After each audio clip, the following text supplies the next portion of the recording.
Olá, meus irmãos, a paz do Senhor Jesus. Mais uma vez aqui estamos para falar um pouco da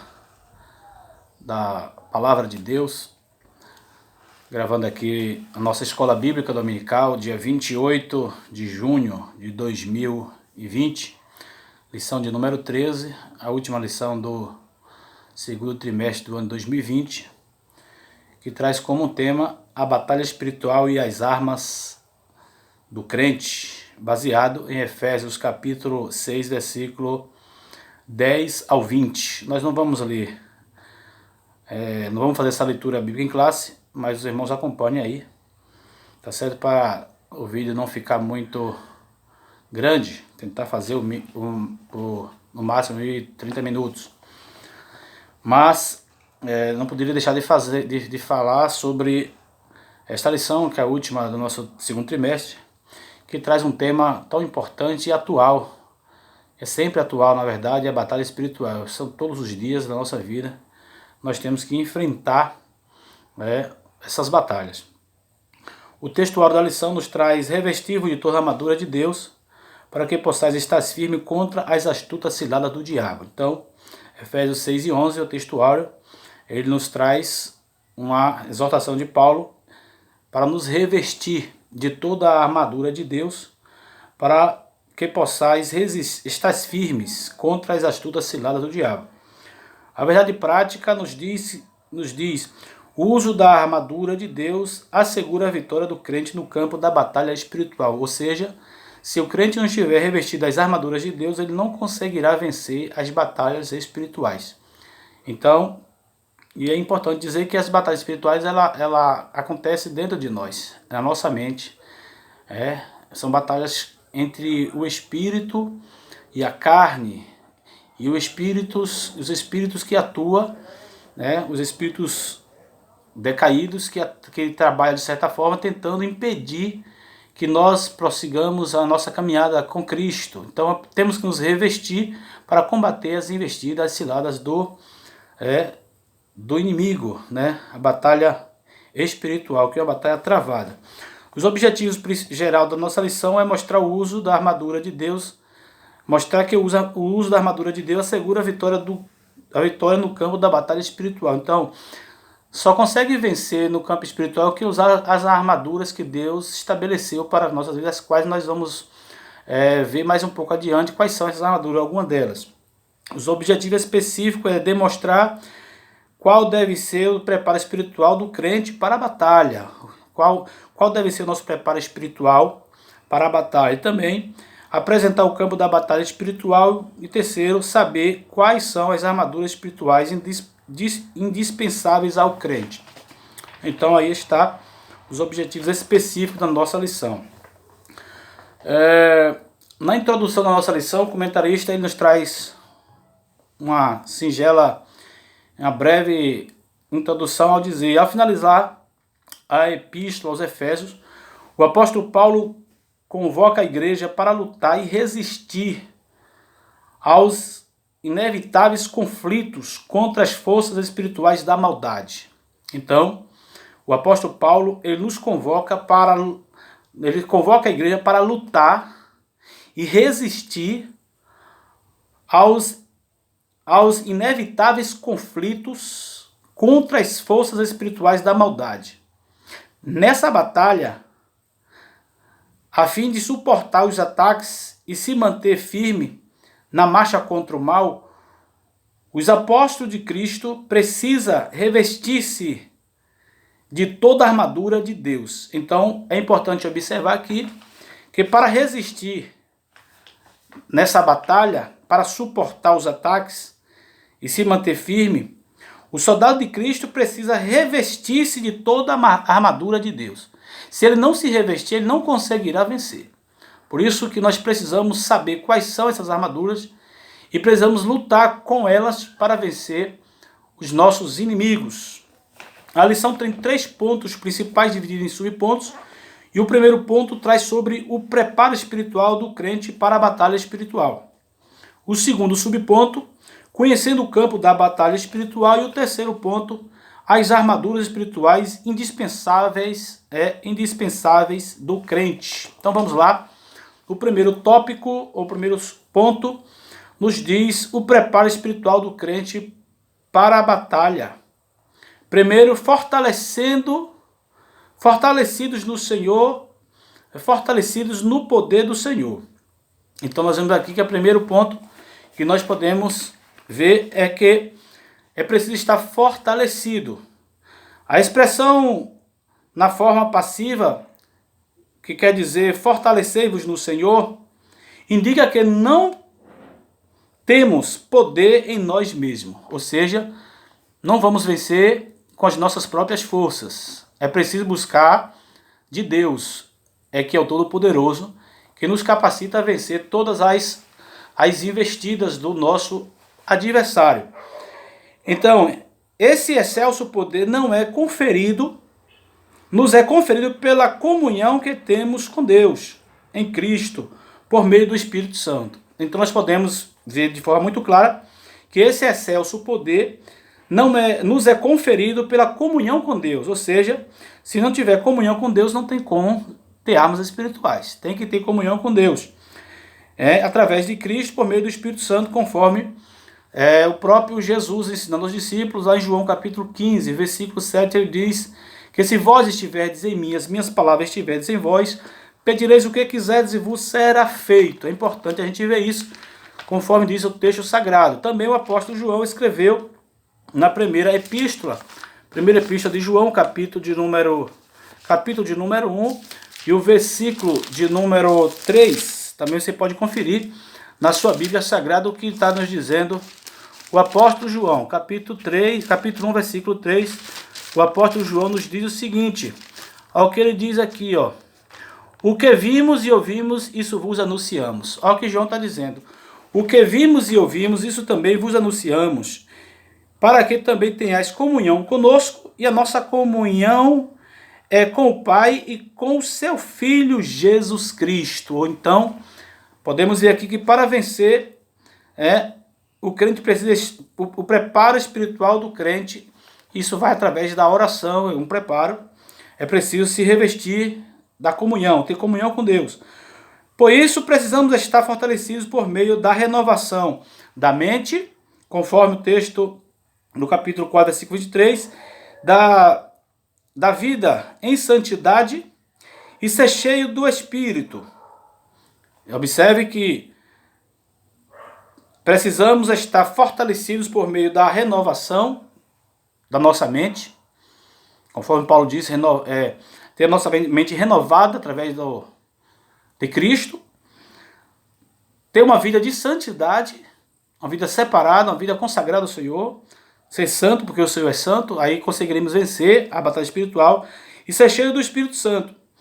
A vitória não pode ser alcançada por outro meio, ou seja, a vitória espiritual só é alcançada através destes meios, através da comunhão com Deus, através da mente renovada, através da renovação da mente, através da vida de santidade e ser cheio do Espírito Santo.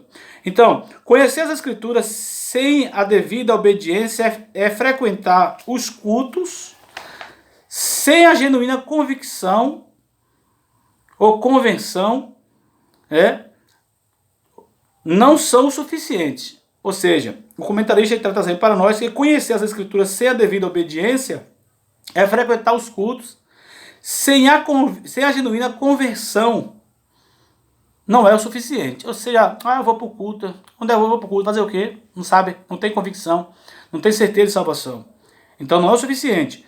Não basta o poder de Deus estar disponível aos fiéis para pisar serpentes e escorpiões e toda a força do inimigo. Então, não basta o poder de Deus estar disponível para os fiéis, Não basta apenas para pisar serpentes e escorpiões. Ele tem que ter obediência à palavra. Se não obedecer à palavra de Deus, não tem sentido, ele não vai conseguir vencer. Segundo ponto, vigilantes em toda oração e súplica. Paulo enfatiza a necessidade de uma vida cristã permeada pela prática da oração. O crente precisa ter uma prática de oração. Paulo chega a dizer em Tessalonicenses que devemos orar sem cessar. Isso não quer dizer que você tem que ficar o dia todo, a noite toda no joelho, não.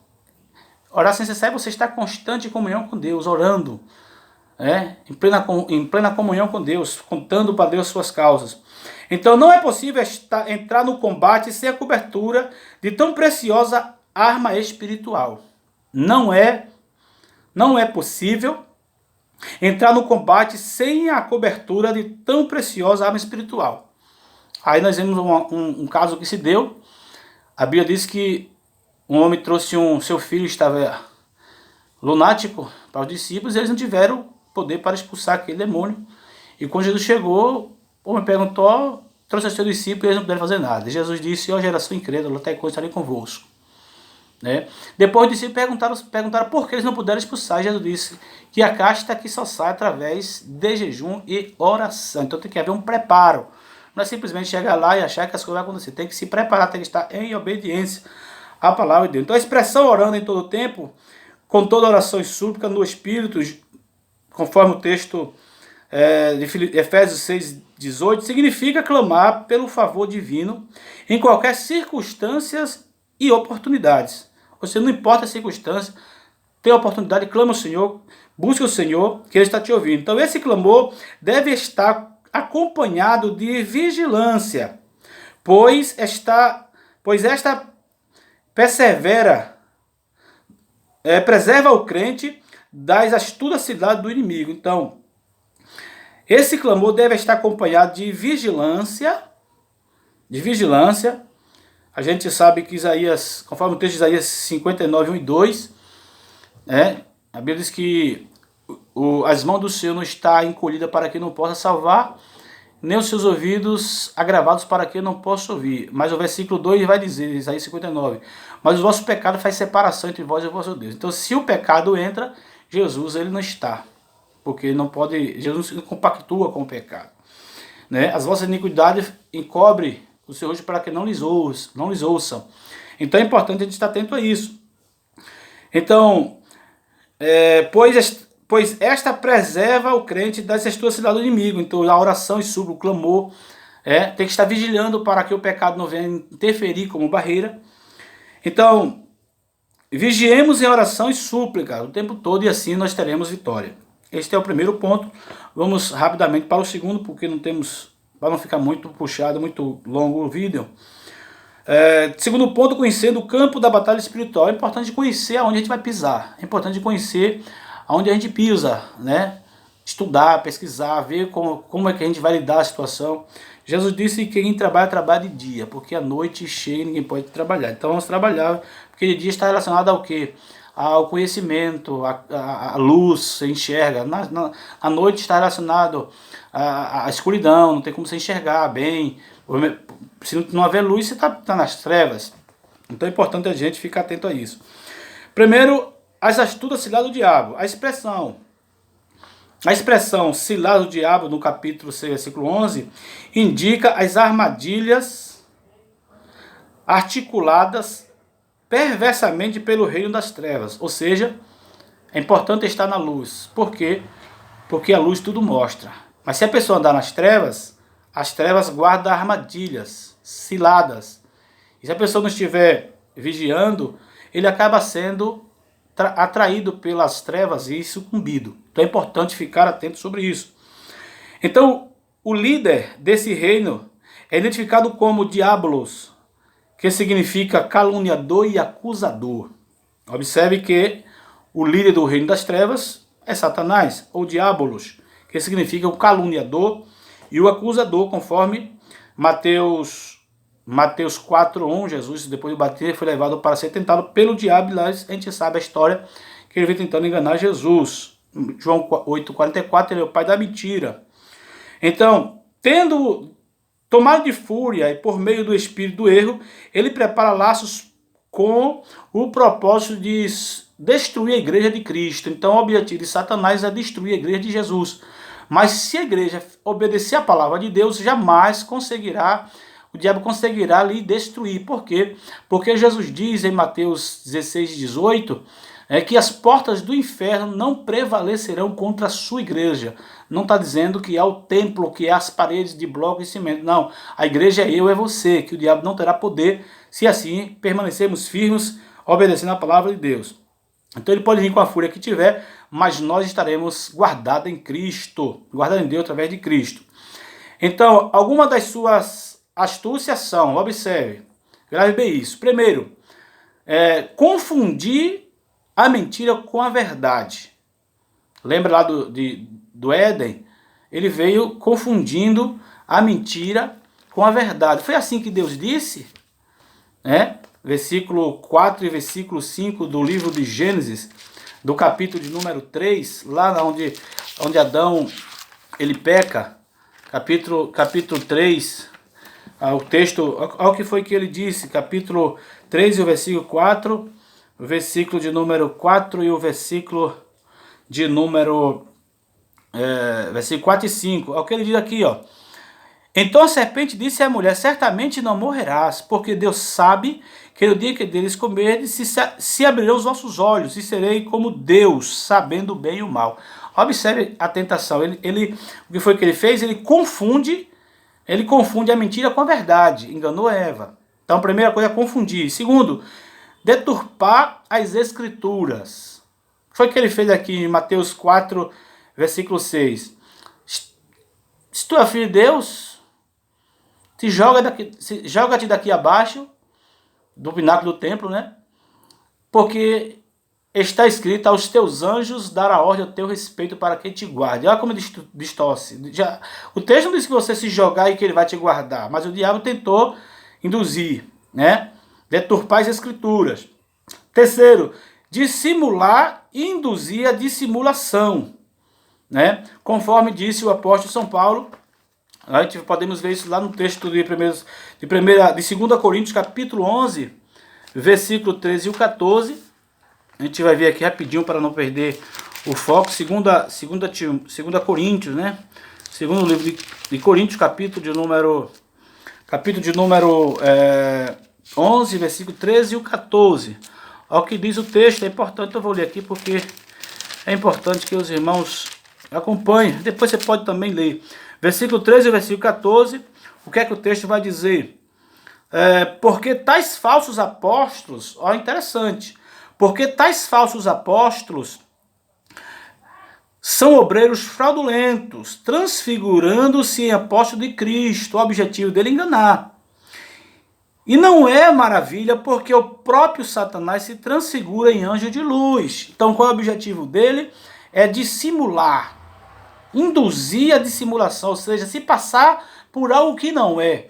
E se a gente não estiver vigiando, a gente pode ser enganado. Por isso que Jesus disse, se possível for, ele enganaria até os escolhidos. Então, meu irmão, minha irmã, em nome de Jesus, não se deixe levar pelo engano de Satanás. Em quarto lugar, fazer falsos sinais. Observe que o apóstolo Paulo também vai dizer, desta feita em 2 Tessalonicenses, capítulo de número 2, e o versículo de número 9, 2 Tessalonicenses, deixa eu abrir aqui para a gente acompanhar o texto, 2 Tessalonicenses, capítulo de número 2, versículo de número 9, ao que ele vai dizer aqui no texto sagrado. É importante a gente ler 2,9 que diz: E a esse cuja vinda é segundo a eficácia de Satanás, com todo o poder e sinais e prodígios de quê? De mentira. Observe que o objetivo dele, o objetivo do diabo é o quê? É confundir a mentira com a verdade, deturpar as escrituras, dissimular e induzir a dissimulação, fazer falsos sinais, conforme aqui o texto, e ainda fazer acusações. Observe qual é o projeto dele, fazer acusações. Apocalipse capítulo de número 12 e o versículo de número 10. O texto sagrado vai nos dizer desta forma, capítulo 12, versículo 10, ó. E ouvi uma grande voz do céu que dizia: agora chegada está a salvação, e a força, e o reino do nosso Deus, e o poder do seu Cristo, porque já o acusador, de nossos irmãos é derribado, o qual diante de Deus os acusava de noite. Então observe que o papel de Satanás é nos acusar diante de Deus. É nos acusar, mas aí agora ele já é vencido. Então, também semear incredulidade. Semear incredulidade. E aí nós vemos aqui em 2 Coríntios, capítulo de número 4, versículo 4. Você pode também depois pesquisar e ver o texto sagrado que Paulo está dizendo, né? 2 Coríntios, capítulo 4 e o versículo 4. Vou ler aqui para os irmãos observar como é que ele faz. Capítulo 4, versículo 4. 2 Coríntios está escrito assim, ó, 4 e 4. Mas nos quais o Deus desse século, né? Nos quais o Deus desse século enganou o entendimento dos incrédulos, para que não lhes resplandeça a luz do Evangelho, da glória de Cristo, que é a imagem de Deus. Então nós vemos aí, meus amados irmãos, que o papel do inimigo é exatamente isso.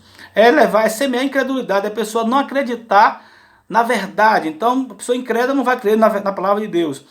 E em sétimo lugar, promover ideologias anticristãs. Segundo as Tessalonicenses, capítulo de número 2 Tessalonicenses, capítulo de número 2, versículo 3 e 4. Nós vamos aqui também ler, porque é importante deixar registrado. Capítulo 2 Tessalonicenses, capítulo 2, versículo 3 e 4, é o que diz o texto aqui, ó. Ninguém de maneira alguma vos engane. É o que Paulo está dizendo. Ninguém de maneira alguma vos engane, porque não será assim sem que antes venha apostasia e se manifeste o homem do pecado, filho da perdição. Apostasia é abandono da fé. Os irmãos sabem, o qual se opõe e se levanta contra tudo o que se chama Deus ou se adora, de sorte que se assentará como Deus no templo, Deus querendo parecer Deus. Então a vontade do inimigo é sempre parecer com Deus. Ele quer ser Deus, ele quer adoração, mas ele não terá da igreja do Senhor. Então precisamos estar, né, atentos. Então, diante desse quadro, que ora expomos diante dos irmãos, conforme está a nossa lição, o texto sagrado ordena o quê? Revesti-vos de toda a armadura de Deus. Se revista, meu irmão, esteja atento, se revista da armadura de Deus. Vamos continuar aqui, o segundo subponto, o segundo tópico, o conflito contra o reino das trevas. Paulo enfatiza que esse conflito não é contra carne e sangue. Não se trata de lutar contra o ser humano, mas contra o reino das trevas nas regiões celestes. Observe, a luta não é contra a carne, nem contra o sangue, mas é contra os principados. Essas declarações dizem que a batalha não é física, mas travada no mundo espiritual. O conflito é contra as hostes que, debaixo de autoridade do diabo, mantém os homens na escuridão. Nessa metáfora, fica claro que o cenário do campo de batalha do soldado é espiritual. Versículo 11 e 12 do capítulo 6 de Efésios.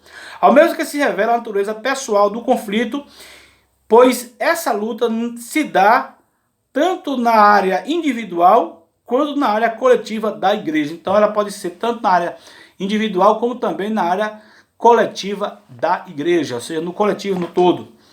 O inimigo ele tenta de todas as formas impedir o crescimento do reino de Deus, impedir que você, meu irmão, minha irmã, cresça espiritualmente, se destaque no reino de Deus, levando a palavra de Deus, sendo diferenciado, fazendo a diferença. E terceiro subponto, do segundo ponto, as agências das potestades do ar. Paulo identifica as forças do mal que marcham contra a igreja como principados, observe, potestades, príncipe das trevas deste século e hostes espirituais da maldade. Esses seres são caracterizados por 3 aspectos. Primeiro, eles são poderosos.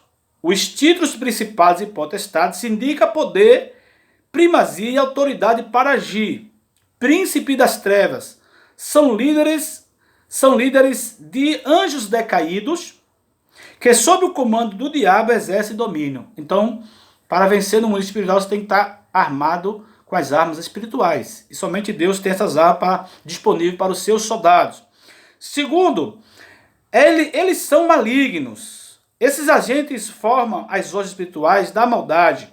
Refere-se a demônios que empregam seu poder destrutivamente para o mal. Esse é o objetivo, destruir.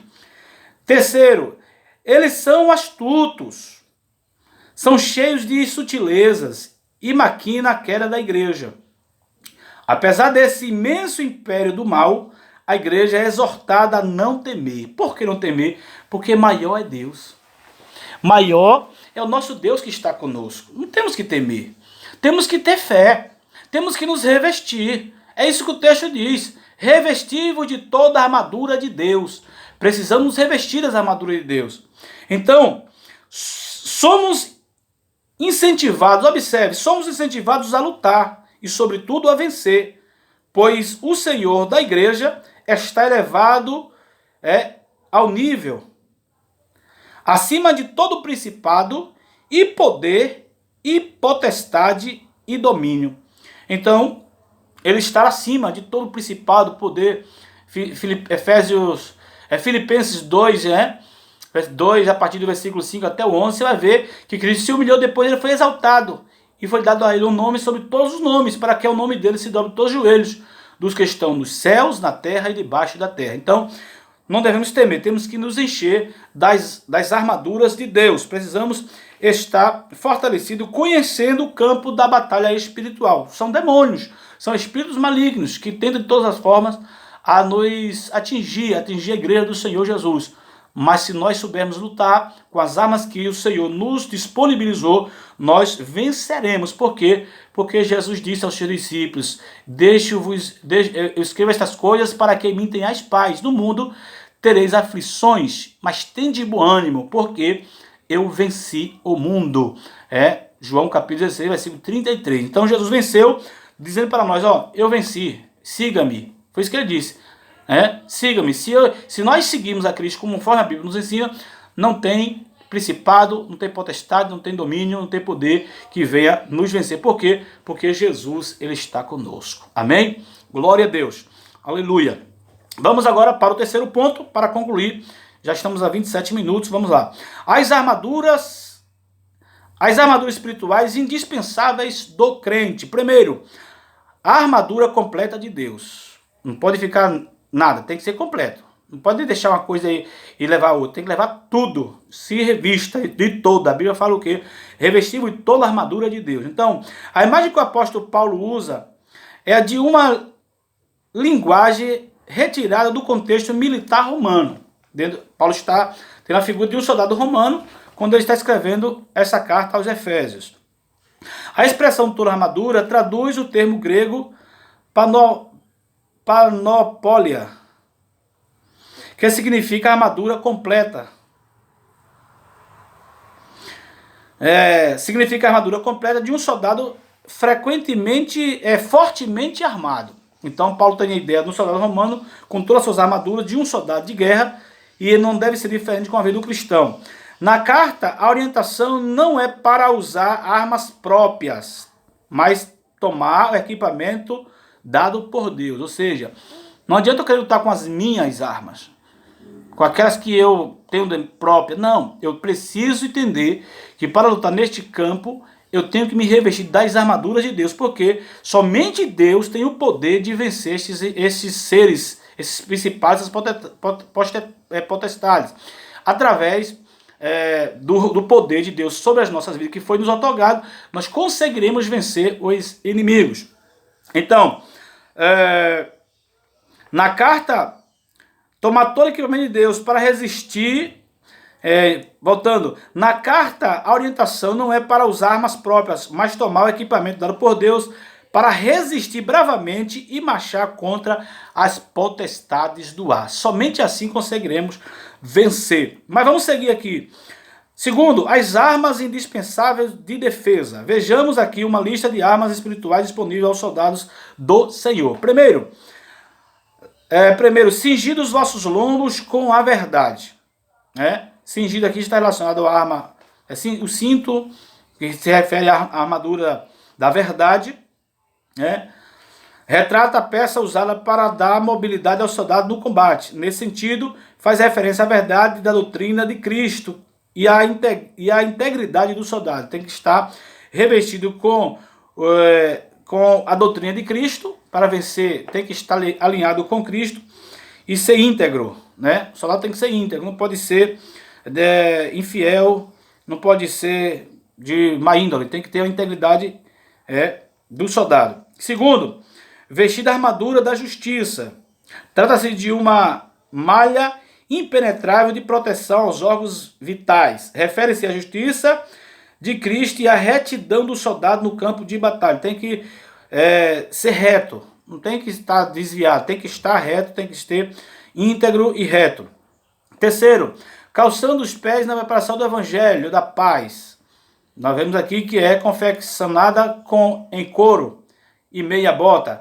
Tinha solas cravejadas para dar estabilidade. Isso refere-se ao quê?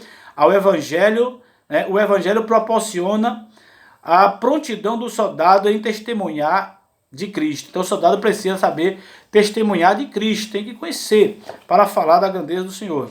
Quarto, tomando sobretudo o escudo da fé, ou seja, longo retangular, feito de madeira e couro. O escudo protege o corpo inteiro dos dados incendiários, né? Incendiários. Refere-se à fé inabalável em Deus, que detém a eficácia das calúnias, dúvidas e rebeliões disparadas pelo diabo. Então, quem está com o escudo da fé, ele está com sua fé inabalável em Deus. Detém. O inimigo lança suas calúnias, né, suas dúvidas, suas rebeliões, né? E aí você está com o escudo da fé, combate tudo e consegue vencer. Em quinto lugar, o capacete da salvação, né? O capacete da salvação,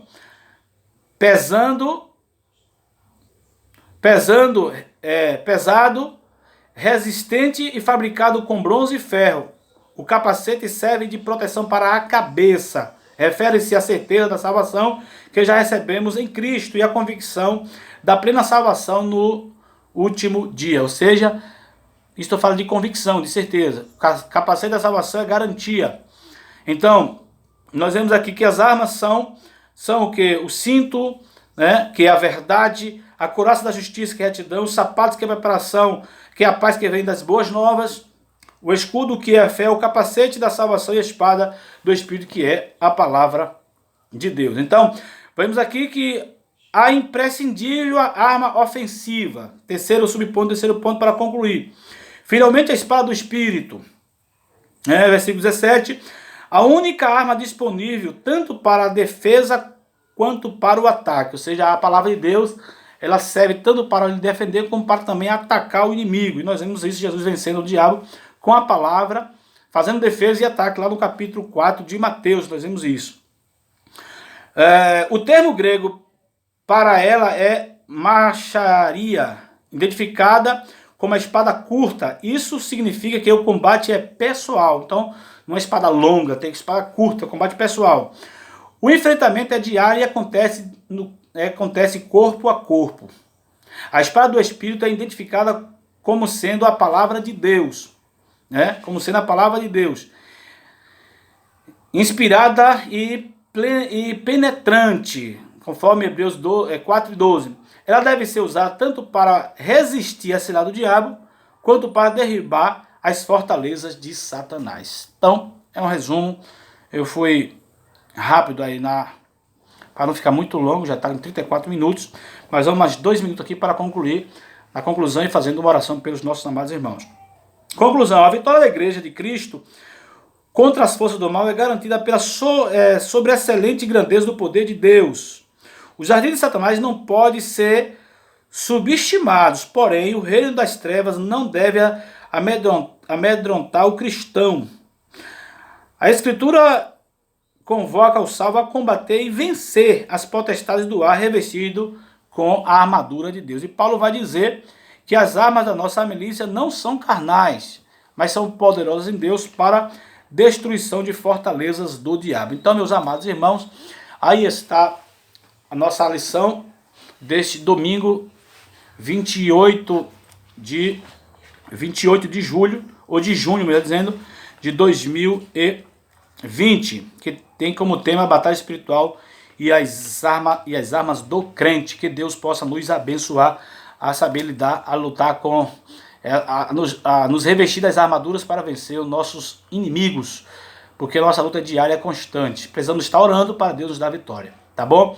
Quero lhe abençoar nesta hora, em nome de Jesus. Feche seus olhos comigo e vamos orar ao Senhor. Senhor Deus, Pai Celestial, neste momento eu quero te agradecer por mais um trimestre de escola bíblica, que o Senhor trouxe aos nossos corações ensinamentos maravilhosos nesse tempo tão difícil que nós estamos vivendo, Senhor. Mas te agradecemos por tudo que tem sido pelas nossas vidas. Te peço, Senhor, a tua bênção sobre a tua igreja, sobre os teus filhos, Senhor, que estarão ouvindo, Senhor, assistindo, ó Pai Santo, este vídeo, ó Deus, que sejam tomados pela tua graça, pelo teu poder, que saibam lutar contra os dados inflamados do maligno. E assim, Senhor, na certeza da vitória, eu te peço a tua bênção sobre cada um dos teus filhos. Em nome de Jesus, abençoa a tua igreja, Senhor, repreende este mal, esta pandemia, que tem causado tantas dores, tanto, Senhor, sofrimento à humanidade. Deus, tenha misericórdia da tua igreja, nos ajuda a sermos fiéis, a guardar a tua palavra. E assim, Deus, nós te agradecemos, no nome de Jesus. Amém e graças a Deus. Deus abençoe a sua casa, Deus abençoe a sua vida. Que o amor de Deus, nosso Pai, a graça do Senhor Jesus Cristo e as consolações do Espírito Santo estejam com cada um de vós, hoje e para todos sempre. Amém e graças a Deus. Tenha um excelente dia na paz de Cristo.